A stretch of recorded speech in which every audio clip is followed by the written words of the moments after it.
నరం తెగితే బతుకుతామా? గుండె ఆగిపోతే బ్రతుకుతామా? కిడ్నీ పని చేయకపోతే ఎంతకాలం జీవిస్తాం? లివర్ పాడైపోతే ఎన్ని రోజులు బ్రతకగలుగుతాం?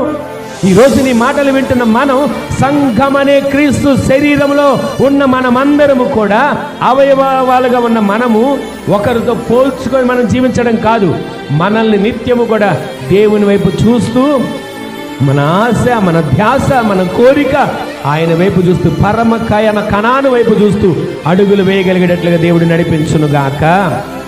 కృప పొందిన వాళ్ళు సమస్తాన్ని కంట్రోల్ చేసుకోగలుగుతారు.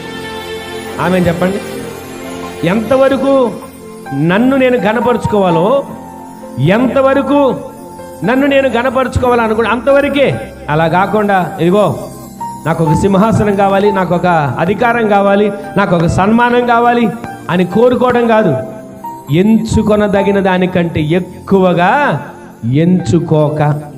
ఈ రోజున ఒకరితో పోల్చుకోకూడదు. వాళ్ళు అది చేశారా, మనం కూడా చెయ్యాలి. వాళ్ళు మీటింగులు పెట్టారా, మనం కూడా పెట్టాలి.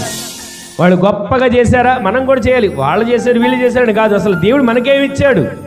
ప్రతిరోజు దేవుడు వాక్యమైన ఆహారం చేత పోషిస్తున్నాడు. సంఘం అనే క్రీస్తు శరీరంలో మన అవయవాలుగా బ్రతికిస్తున్నాడు.